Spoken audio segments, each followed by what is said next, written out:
अफगान सरजमीन से होने वाली दहशतगर्दी पाकिस्तान के लिए संगीन खतरा। अफगान तालिबान ने TTP के खिलाफ कार्रवाई ना की तो पाकिस्तान अपने तहफ़्फ़ुज़ के लिए इक़दाम करेगा। अक़वाम मुत्तहिदा में पाकिस्तान के मुस्तक़िल मंदूब आसिम इफ्तिखार ने सिक्योरिटी काउंसिल से खिताब में कहा कि अफगानिस्तान फिर दहशतगर्द गिरोहों और उनके प्रॉक्सी अनासिर की पनाहगाह बन चुका। ठोस शवाहिद हैं, अफगानिस्तान में दहशतगर्द गिरोह बामी ताउन कर रहे हैं। अक़वाम मुत्तहिदा की टीम ने भी TTP की अफगान सरजमीन पर मौजूदगी की तस्दीक की। TTP के 6000 जंगजू अफगानिस्तान में मौजूद हैं। पाकिस्तान ने दरअंदाजी की मुतादिद कोशिशों को कामयाबी से नाकाम बनाया। खित्ते पर अफगानिस्तान की सूरत हाल के तबाहकुन असरात मुरतब हो रहे हैं। जंग खत्म हो चुकी, अफगान महाजरीन वतन वापस जाएं। एक बदख्वाह, मौका परस्त और बिगाड़ पैदा करने वाला मुल्क पाकिस्तान मुखालिफ दहशतगर्दों और प्रॉक्सीज को बढ़ाने के लिए सरगर्म है। आसिम इफ्तिखार की नाम लिए बगैर भारत पर तनकीद।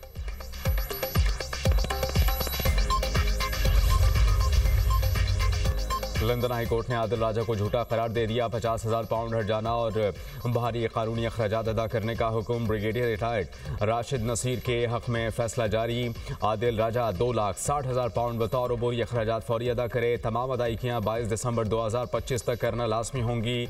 हुक्म ना मानने पर तौहीन अदालत, जुर्माना और जेल होगी। आदिल राजा 28 दिन तक फैसले का खुलासा तमाम प्लेटफॉर्म्स पर नुमाया जगह पर लगाने का पाबंद। फैसले के मुताबिक जून 2022 के तमाम इल्जामात बेबुनियाद, बिला सबूत और झूठ पर मबनी थे। पंजाब इलेक्शन, मुबैना मुलाकातों, रजीम चेंज से मुताल्लिक तमाम बयानिए झूठ थे। आदिल राजा के इल्जामात का मकसद किरदार कुशी था। इल्जामात का हकीकत से कोई ताल्लुक नहीं। फैसले का लिंक हर प्लेटफॉर्म पर वाज़े और नुमाया रहेगा।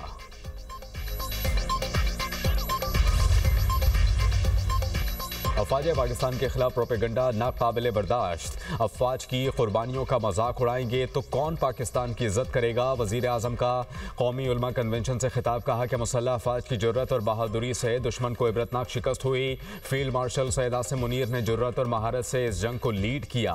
अजली दुश्मन को ऐसी शिकस्त दी ता क़यामत नहीं भूलेगा। बलूचिस्तान, खैबर पख्तूनख्वा में रोज़ाना बेगुनाह अवाम फितना और ख्वारिज का निशाना बन रहे हैं। मुल्क ने तरक्की करनी है तो दहशतगर्दी का खात्मा ज़रूरी है। दहशतगर्दी और माशी तरक्की की काविशें साथ नहीं चल सकती। डिफॉल्ट के दहाने पर खड़ी मईशत को दोबारा पटरी पर लाए। मुल्क जादू टोने से नहीं, शबाना रोज मेहनत से तरक्की करेगा।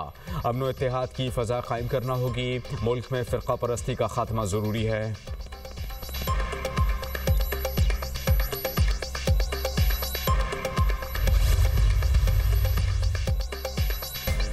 दहशतगर्दी पाकिस्तान का नहीं, हिंदुस्तान का वतीरा है। दुश्मन को छुपकर नहीं, ललकार कर मारते हैं। Chief of army staff, chief of defence forces field marshal Syed Asim Munir का कौमी उलमा मशाइख कॉन्फ्रेंस में खिताब।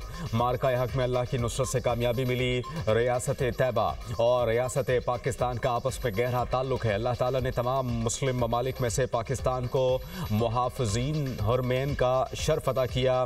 सऊदी अरब से दिफाई मुआहिदा तारीखी है। इस्लामी रियासत में रियासत के अलावा कोई जिहाद का हुक्म नहीं दे सकता।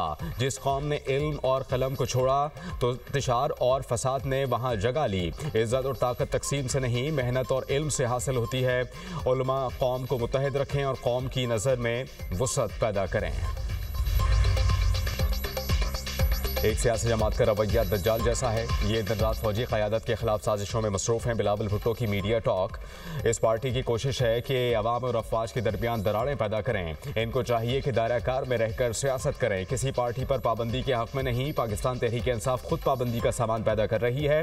खैबर पख्तूनख्वा में गवर्नर राज लगाना मेरा या पार्टी का मुतालबा नहीं। सियासी जमात दहशतगर्दों की सहूलतकार बनी तो फिर गवर्नर राज लगाना मजबूरी बन जाएगा।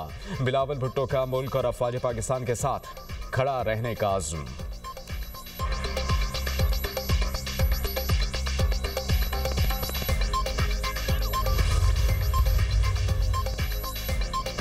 पंजाब और खैबर पख्तूनख्वा में हद निगाह बेहतर। मोटरवे M12 और M3 को ट्रैफिक के लिए खोल दिया गया। धुंध के बायस मोटरवेज को मुख्तलिफ मकामात से बंद किया गया था। पंजाब के मुख्तलिफ शहरों में स्मॉग के डेरे। लाहौर में एयर क्वालिटी इंडेक्स 352 रिकॉर्ड किया गया। फैसलाबाद में 847, गुजरावाल में एयर क्वालिटी इंडेक्स 420 रिकॉर्ड किया गया। जबकि बहावलपुर में एयर क्वालिटी इंडेक्स 268 और पेशावर में 273 रिकॉर्ड किया गया। सीनियर वजीर पंजाब मरियम औरंगजेब ने कहा कि लाहौर में फ़ज़ाई मयार की बेहतरी के लिए एमरजेंसी प्लान फाल है। सेक्शन हुड के बगैर चलने वाले 9 बारबेक्यू यूनिट सील किए। आवाम मास्क का इस्तेमाल जारी रखें और हसास तबीयत के मालिक लोग अपना ख्याल रखें।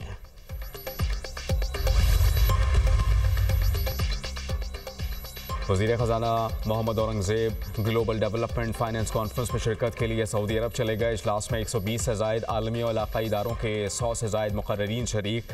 मकसद सऊदी विजन 2030 के तहत जदीद तरक्याती फाइनेंसिंग मॉडल्स को फ़रोग़ देना है। 3 रोज़ा कॉन्फ्रेंस वलीअ है शहज़ादा मोहम्मद बिन सलमान और नेशनल डेवलपमेंट फ़ंड के ज़ेर एहतमाम मुनक़्क़िद हो रही है। वज़ीर ख़जाना माहौलियाती मुताबिक़त और इस्तक़लाल के मौज़ू पर नशिस्त में शिरकत करेंगे।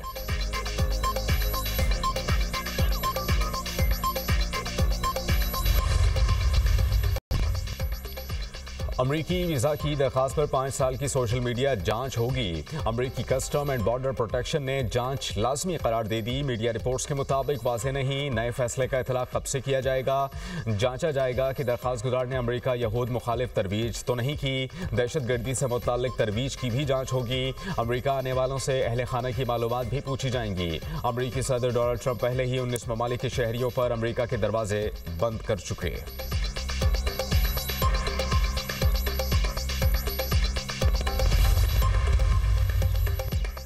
खूबसूरत चेहरा, मशीन गन जैसे हों, ट्रंप की प्रेस सेक्रेटरी की खुलकर तारीफ। पेंसिल्वेनिया में रैली से खिताब करते हुए अमरीकी सदर ने अपनी प्रेस सेक्रेटरी कैरोलाइन लेविट के चेहरे को खूबसूरत और उनके होंठों को मशीन गन से ताबीर किया। सदर ट्रंप ने कहा कि जब कैरोलाइन टेलीविजन पर आती हैं तो छा जाती हैं। उनके होंठ छोटी मशीन गन की तरह चलते हैं।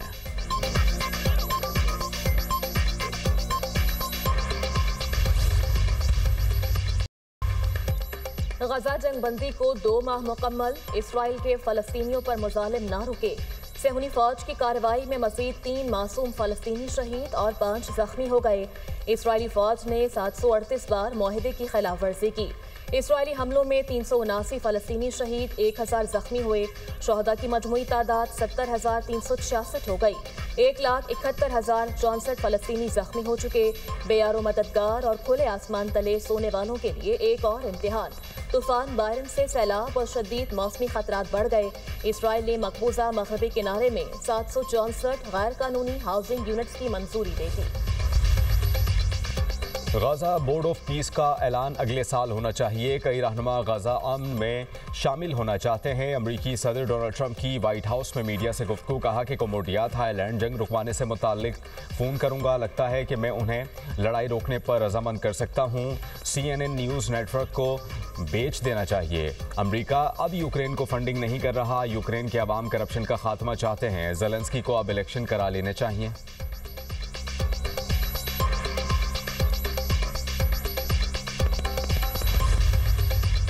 और यूक्रेन के रूसी दारुल हुकूमत पर ड्रोन हमले। मॉस्को के तमाम एयरपोर्ट्स पर फ़ज़ाई ऑपरेशन मुअत्तल। मॉस्को के मेयर सरगेई सोबियानिन के मुताबिक फ़ज़ाई दिफा ने यूक्रेन के 31 ड्रोन मार गिराए।